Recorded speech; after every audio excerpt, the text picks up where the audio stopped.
Hello and welcome to FranklinCovey's weekly On Leadership series.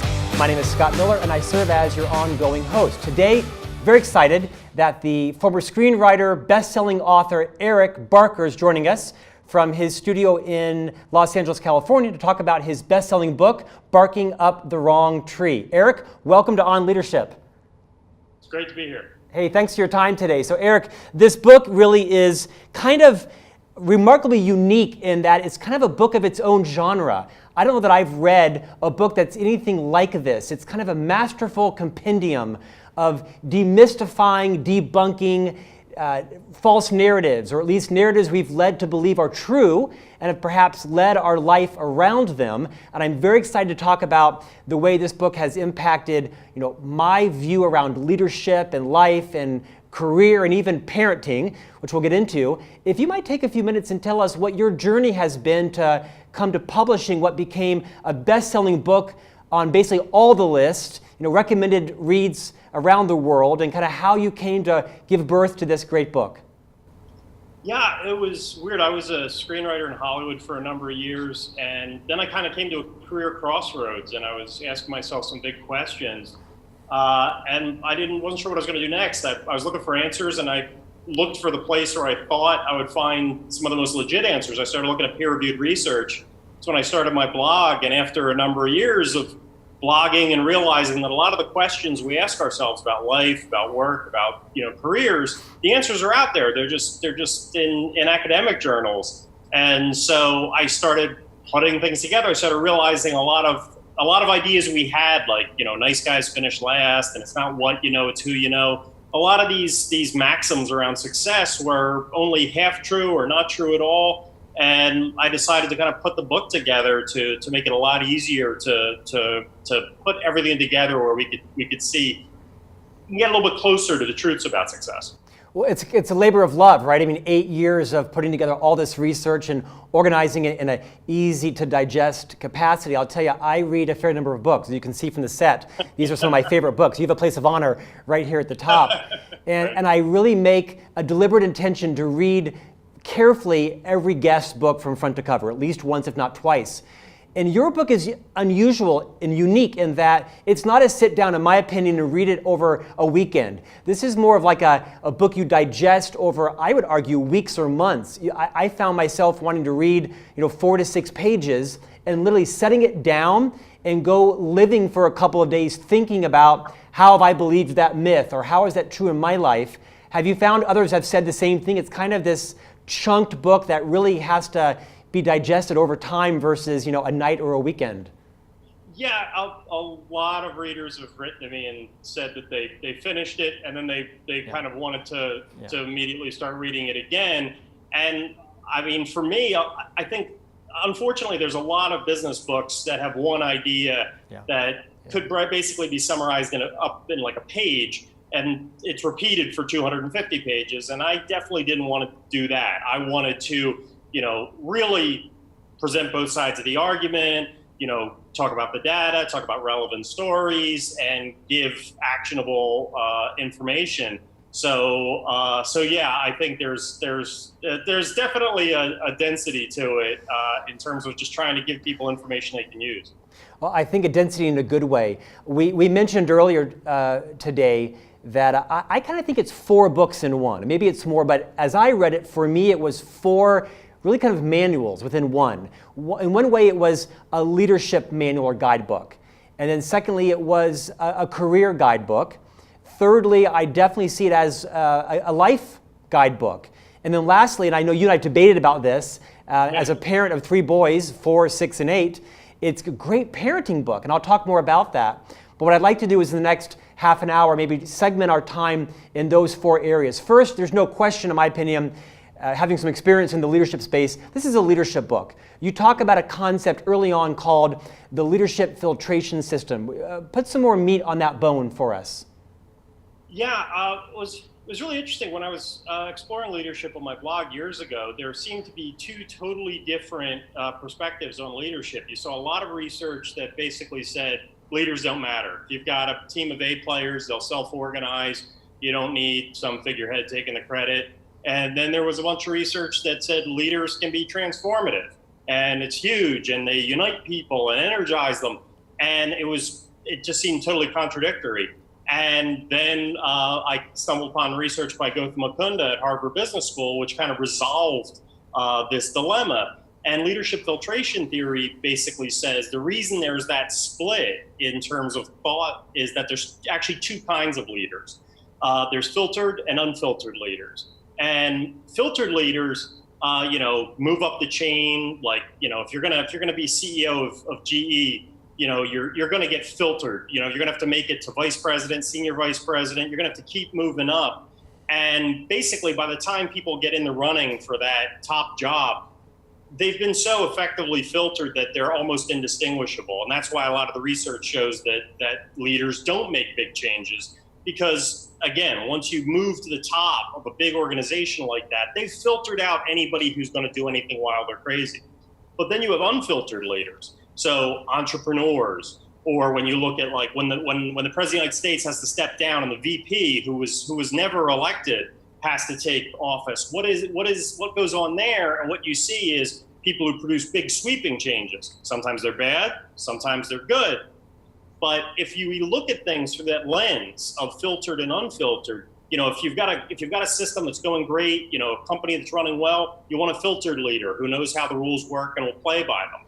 If company's in danger, if they need to make big changes or they're in danger of going out of business, you're going to want an unfiltered leader, somebody who isn't going to play by the rules, somebody who's going to try big different things that can lead to big changes. So it's a different lens to look at leadership through that can really be helpful. In fact, Eric, it's why I think your book also is a career book, and I'll get to that in a minute, but you write about understanding who you are, and as a leader, kind of what is your own leadership journey, and what is the impact you're having? I mean, had I read your book, 20 years ago, my leadership style would probably be different because I'd be thinking about, which am I? Filtered, unfiltered? Do my talents and my skills work well within a public company or in a corporate environment or not-for-profit? I think there's a lot to be said for people identifying with one of those two and having a thoughtful, not accidental, right, but a purposeful path around their own leadership journey. I think that's a huge issue. Because a lot of people who are more unfiltered.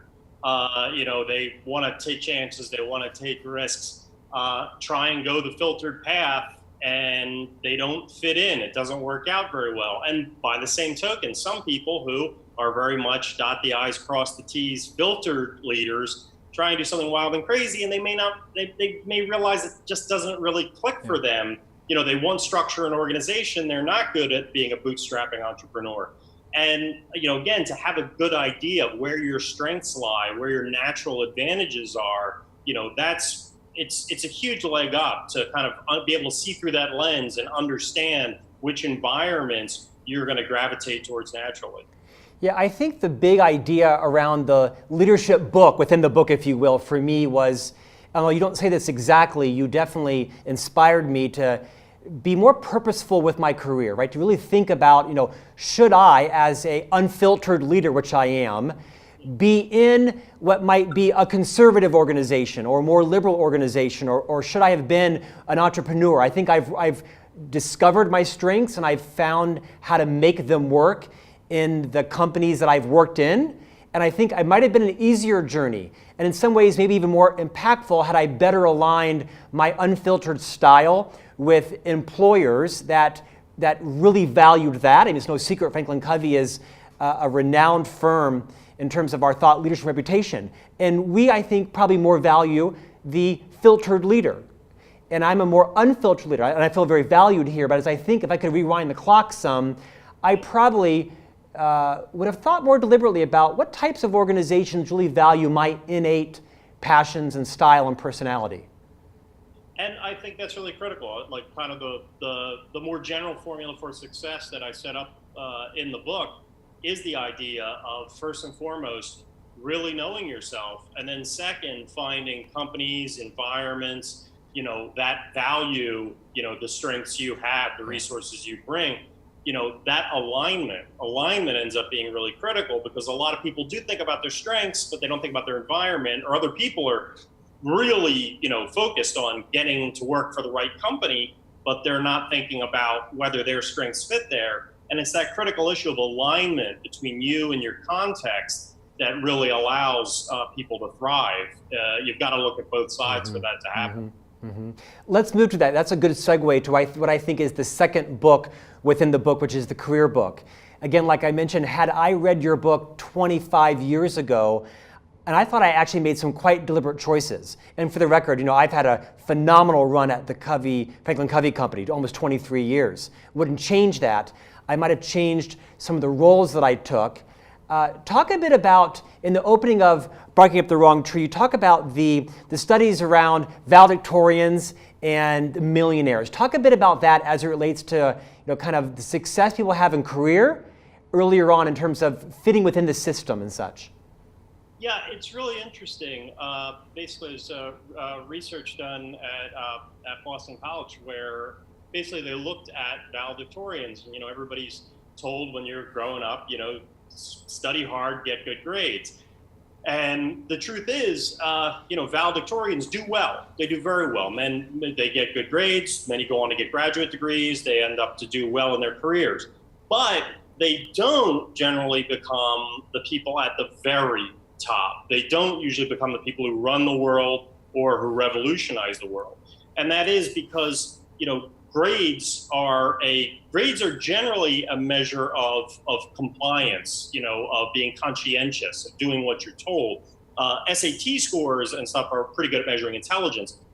School grades are much better at evaluating conscientiousness. Can you do your homework, do as you're told, do you have self-control? So what you frequently see is people who are valedictorians, they do very well in closed systems like school, where there are clear rules and you're rewarded for following the rules. However, life's not like that. You can't be an entrepreneur in high school. You can't create your own system. Life doesn't have as clear rules. So conscientiousness isn't as valuable in life. It's valuable, but not as valuable in life as it is in school. And beyond that, the other thing is that school really rewards being a generalist. Even if you love math, you have to stop studying math to study English so that you can get A's in both of them. However, in the career world, if you're a fantastic software programmer, Google doesn't care if you're good at English and history. So you're usually rewarded for being good at being an expert, being really awesome at one thing, not for being a generalist at 6 different things. So school does not map perfectly onto life like that. Valedictorians, they do well, but they usually don't end up running the world or changing the world. They usually end up as followers to the people who do make the big sweeping changes. In fact, Eric, you don't define success in this book. You make it very clear that people have to define their own success measures. You spend a lot of your time just kind of presenting the case and debunking or validating what is the science or the myth. And you also share a fascinating story about millionaires. I think there was a research study on about 800, quote, millionaires, to the extent someone defines that as a success category, financial success. And I think the stat was that of the 800 millionaires researched, the average GPA in college was, I think, 2.9. Is that right? Yeah, and that was the funny thing was, they didn't get the greatest grades, but consistently what they were praised about was having grit, was in terms of being resilient. Yeah. People who were millionaires were very persistent. Those are, very powerful. Grit is a very powerful, non-cognitive trait where it's not a measure of IQ. It's a more of a kind of an emotional issue of, do you keep going? Do you keep persisting? And, millionaires didn't have the greatest grades, but they were people who kept on fighting and kept pursuing their goals. In fact, Eric, I'll tell you, I probably read this section and reread it 4 or 5 times because it came back to really my high school years as I thought about how much time I spent and my parents spent invested in Algebra 1 and June McGill. June McGill was my 10th grade algebra teacher. I took the class twice. I went through summer school. I had to bring home progress reports. I was always being grounded or in trouble for algebra, when in fact I was also the student body president. In fact, I won that election with the largest landslide in the school's history. And I don't think at the time anybody saw, hello, he's not going to be a mathematician. Let's get him a C and get him on. He's going to be a journalist or a spokesperson or a politician. And I think in many ways your book is like a parenting book, because you talk about how important it is to understand what are your strengths early on, and are you just conforming? And I've seen it, in my own life.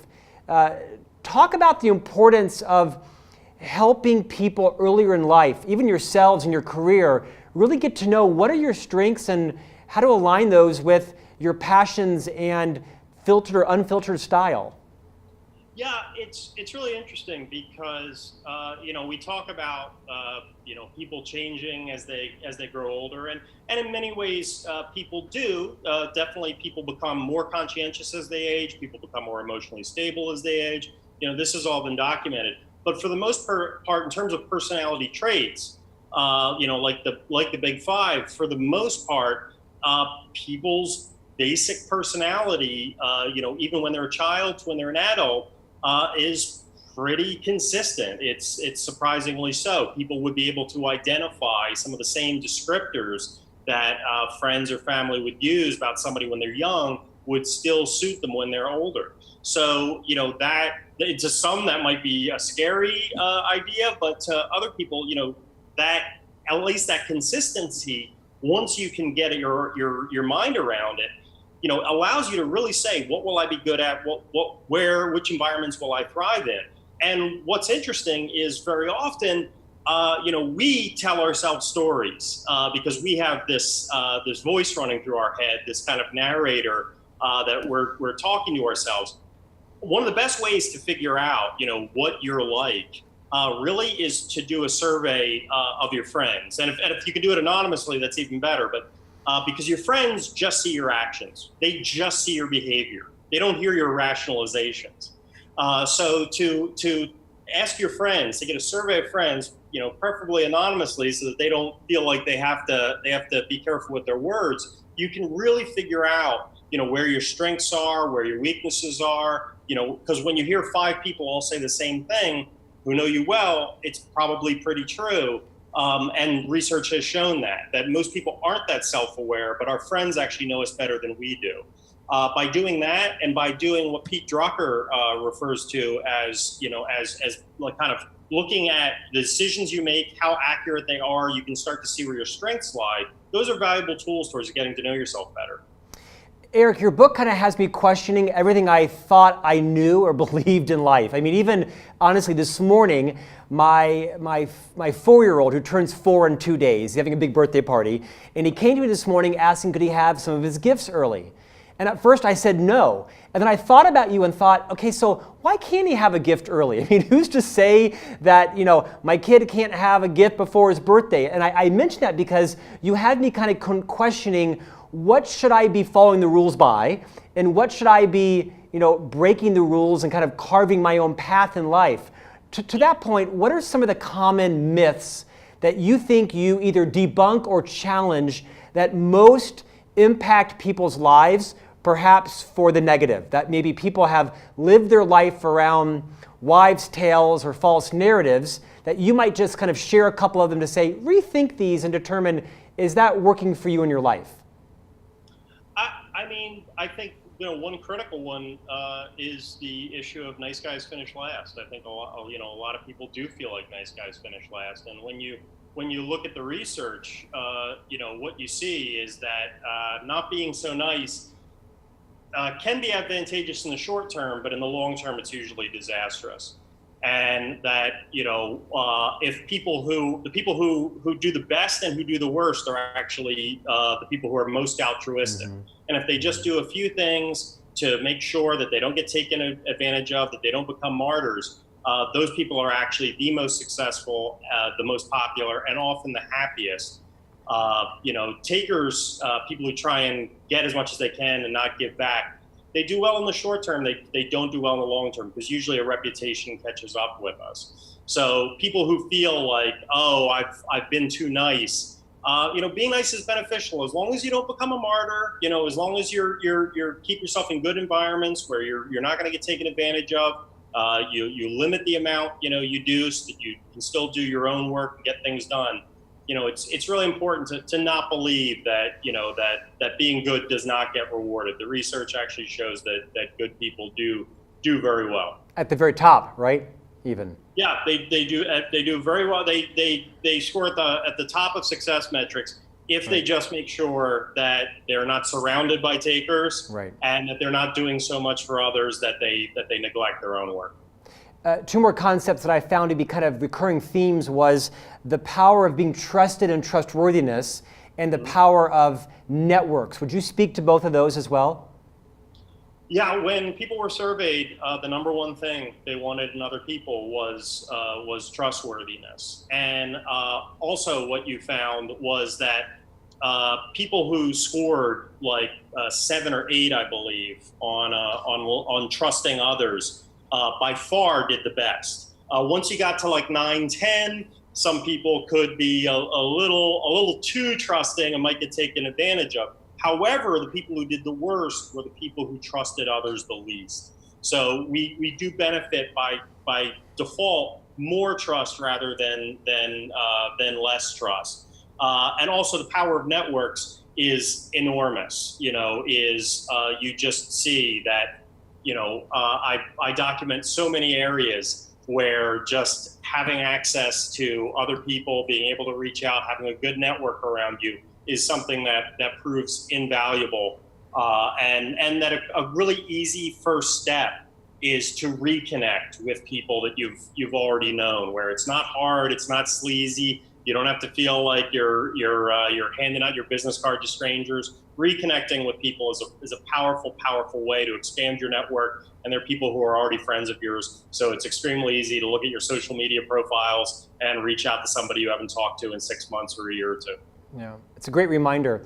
Eric, I mentioned I thought that in addition to being a leadership book and a career book, that it's a great parenting book. And I've read a lot of parenting books. I would encourage every parent out there who's also a leader in the workplace to read your book, because it will impact the way you help to steer and nurture your children. I'm a big fan of the work at Gallup around knowing your strengths and going with your strengths. And Dr. Covey, of course, our co-founder, has had a great passion around identifying your values and connecting to your mission through a mission statement. So I want to reiterate that. I think for parents out there, it's a fascinating read to really challenge your own conventions around, what are you believing to be true about your children? And are your children just, focused on the valedictorian path versus perhaps the unfiltered path? Because like I mentioned, if I would have had the book back in high school, which I think was a turning point for me, I would have made some different decisions. And I hope my parents would have maybe steered me and identified some things in a different direction. You've done a beautiful job of building this compendium of challenging what we believe to be true. And like many people, I just sort of fell into the path of what I was told to do and didn't make a lot of conscious, deliberate decisions earlier on, became more deliberate later in life. And I also think to that point, everyone has a little bit of entrepreneurialism in us, whether we have, kind of a filtered corporate job or such. You popularize in your book also a concept called WOOP, W-O-O-P. Would you talk about how that was kind of originated and work through that so people can be, I think, inspired by how WOOP can help them fulfill some of their own dreams? Yeah, this is really interesting. This is research out of NYU, and basically, most people think that dreaming, is that helps us get to our dreams in life. And the truth is that our brain's not very good at telling fiction from reality. So which is why TV and movies are interesting. So when we dream, our brain actually feels like we already have what we desire. And so it actually reduces motivation. Mm-hmm. Dreaming is only the first step. And so that's where WOOP comes in. WOOP is kind of a great little way to help you go from the dreams and wishes you have to actually executing them. And not only that, it also acts as a litmus test to see whether your plans are realistic. And what WOOP is it's an acronym for wish, outcome, obstacle, plan. And it's really simple. You just take, whatever it is you're dreaming about, that's your wish. Okay, you're dreaming about, a great new job you want. The second step is outcome. So to be concrete, to be specific, okay, well, I want to be a vice president at Google. That's a very specific goal. And the third thing, this is the tough part, is the obstacle. What's in the way? Okay, well, I don't know anybody in HR or recruiter at Google. Okay, and then the fourth step is plan. Okay, what's a plan? Okay, I'm going to go on LinkedIn and I'm going to see somebody, who do I know who has a connection at Google that I could send my resume to? So you go through the process of just wishing, oh, I want an awesome job, to a specific outcome you're looking for, to what is the obstacle, what's getting in the way, and what's a plan that helps me achieve that. That helps people go from general dreams that never really go anywhere to something they can actually do. And what was also found with this research is that once people went through it, if they felt energized after they did the Whoop exercise, that means that the plan is actually a pretty good one, that it's likely to work, that they're going to follow through. And if they felt de-energized, then it was the wish might have been unrealistic. The wish might not have been great. You might need to either change it, try something different, or think smaller. But the Whoop exercise is a great way that we can go from dreaming to doing, and it's pretty simple. That concept was new to me. I mean, not the formula was new, not the concept. How did you uncover the Whoop concept? Just looking through lots of research and books, but I think that's a critical thing, as I find so often that explaining ideas to people, is great, but what's that first actionable step? How do you get from the thought to the actual doing? I find that's one of the biggest gaps. So in looking at that, what gets us to actually get going? Often motivation can be difficult, procrastination can be an issue. So Whoop can be a powerful exercise. Yeah. Eric, finally, I mentioned, I think it's also a life book. In addition to career and parenting, as I mentioned, and leadership, it's a life book. You talk a lot about the power of your story and understanding your story. Would you expand on that? Yeah, stories are basically the operating system of the human mind. The story, we're always telling ourselves a story. That kind of voice in your head is always going. And, there's tons of research on what automatic thoughts. Very often, we'll fail at something, and in the back of your head, you just might hear, oh, I'm stupid, or something like that. That's your story kind of creeping out. Or we may feel, like this was meant to be, that was meant to be. There's a story we're telling ourselves, and it's evolving, but we usually don't actually take the time to deliberately think about it and think it through. And that process of story crafting can really be huge, because otherwise, it can turn into a self-defeating prophecy. James Pennebaker, University of Texas at Austin, has done a lot of research on how just sitting down 20 minutes at a time for a few days and writing out your thoughts, your story, how you feel about things, has profound changes on people, and that our beliefs about ourselves, they're critically affected. When John Gottman, the leading researcher on relationships, how he evaluates, the primary method he evaluates whether a marriage will end in divorce is by asking couples to tell their story. Whether a child knows their family story is predictive of how well they'll do in school, whether they'll do drugs, whether they'll end up in jail. The story that we tell ourselves is critical, and it's something we want to be mindful and deliberate about, rather than having this script running in the background that we're not really aware of. Your point about knowing your story and the correlation between children and success, I had never really thought about that before, because I would not have thought that was the predictor of success in life for kids, but I see it in one of my children. My wife's mother married a gentleman, a second marriage for her, who had a relation to Daniel Boone.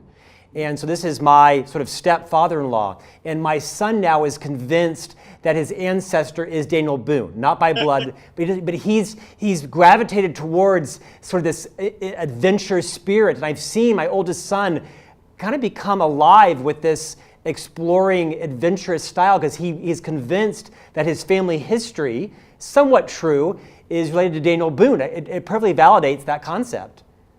Yeah, you see with companies, one of the biggest issues in terms of morale is the story that a company tells. It's part of the culture. This is what we're like here. This is what, we do. And in that same way, when a child has the story about our family, this is how we do things. This is how, this is what we do. This is what we don't do. Kind of an ethos, that we all, want an identity of sorts. We all want that story. And it has powerful effects in terms of grit and resilience, because you want to be consistent, in terms of your identity. When you say I am X, you want to be like that. Robert Cialdini, who's one of the leading researchers in terms of influence, is a powerful way to influence others is to remind them of, well, they present themselves as X, is what they're doing like X, and people want to be consistent with their self-image. It's a powerful way to influence people, but more importantly, it's a powerful way for us to influence ourselves, for us to say, this is who I am, these are the rules I live by, this is what I do, can help you keep going even when times get tough. As I think about the book, this could be a multi-hour interview, right? So if anybody hasn't read this book, buy this book and then schedule about a half an hour every day for the next about year of your life to digest it. I think one of the big leadership concepts I took away is, a lot of companies hire for fit, right? Are you right in our cultural fit? And assuming that you get that right, I think an important role that you've identified and uncovered in leadership is making sure as a leader that you're cultivating in your team members their filtered or unfiltered path, and how to work within the organization, how to find their niche, their voice, understand how to match their passions and talents with what their company values, because you can still color in the lines in an organization and still be entrepreneurial. But it's that understanding of the concept is, what does my employer value and what am I passionate about? And you can have a great career in an organization that may have a different filtered value than you have. But I think you've put into context for me that as a leader, one of my many jobs is to make sure that the journey that my team members are on is as fulfilled as possible inside the firm. And if it's not right for here, truly, how do I help that person find their story, find their voice, and really perhaps go with their filtered or unfiltered path somewhere else, which is fine if that's right for them. That's an insight. I thank you for that. Oh, no, I agree with you. I think it's really powerful. That issue of alignment, is really critical, because if people feel that their strengths are aligned with the company that they're at, they're not only going to perform better, they're going to be happier, and just all around. The more time we spend using our signature strengths, those things we're uniquely good at, the happier we are, the better we perform at work, the better we feel about ourselves, and the better we get, at our job.